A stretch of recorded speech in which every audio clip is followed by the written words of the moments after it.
Bonjour à tous en ce dernier jour de la semaine. Prêt pour le week-end? Pas si vite. Attendez d'écouter votre dose quotidienne. On est vendredi 28 septembre, moi c'est Osiris et je vous souhaite la bienvenue sur Mobuzz TV.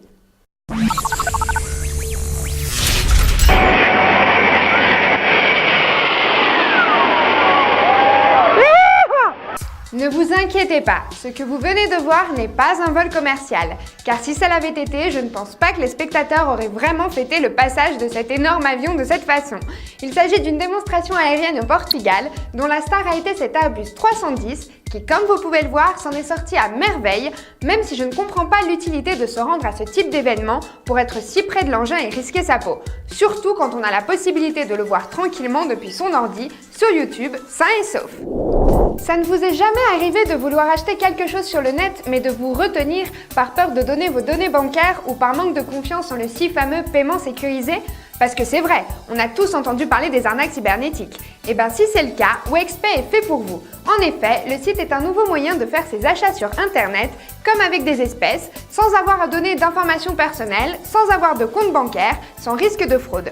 Oui, je sais, Internet et billets ou monnaie ne vont pas vraiment ensemble, ça peut paraître bizarre.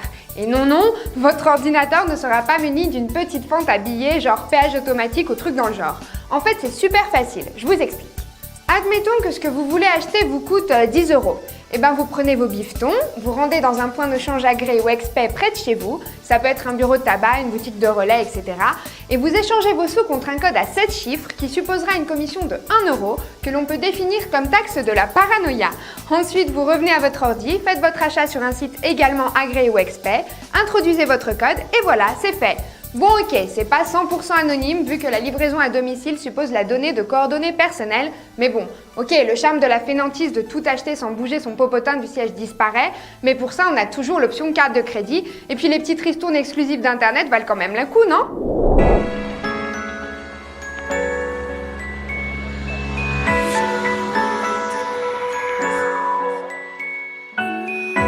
Est-ce que vous avez entendu parler de la pré-campagne online de la prochaine pub des télévisions Brava de Sony? Comme vous le savez sans doute, voilà quelques temps que des photos sont publiées sur Flickr et qu'il y a un journal de production sur Twitter. Et ben maintenant, un teaser a été libéré sur lequel on peut se faire une meilleure idée de ce que va être la vidéo. Les producteurs évidemment n'ont aucun souci à se faire en ce qui concerne la possibilité de reproduction de la vidéo ou quoi que ce soit, ou même de copie, puisque finalement, ça leur fera de la pub. Vu que le iPod Touch sort à la vente aujourd'hui en France, les plus chanceux d'entre vous sont peut-être en train de nous voir depuis leur nouveau bijou.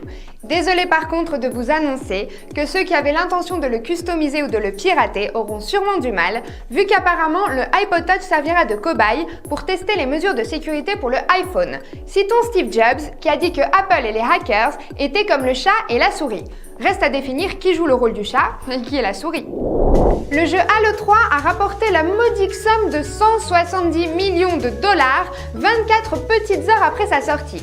À titre de comparaison, je peux vous dire que Spider-Man 3 avait remporté 150 millions de dollars lors du premier week-end, c'est-à-dire en 72 heures, et il semblerait que les ventes sont loin de freiner. En attendant, les fans se plaignent de problèmes du support online et du mode multijoueur. Ce qui est plutôt compréhensible si on tient en compte que le 25 septembre, plus d'1 million de joueurs se sont connectés via Xbox Live pour y jouer. Amants et détracteurs de Twitter, voici pour vous du matériel à commenter.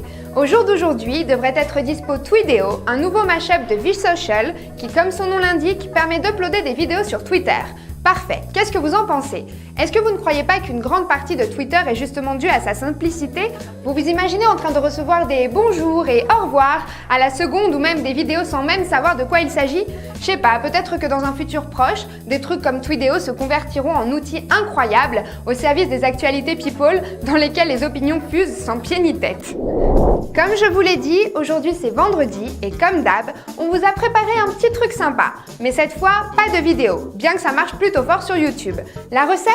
Une photo suggestive très charnelle, un titre provocateur et des mots-clés tels que sexe, fille et trucs dans le genre pour qu'en moins de 24 heures, l'invention se transforme en le truc le plus vu d'Espagne, dans ce cas en particulier, même s'il s'agit d'un simple détail d'une illustration.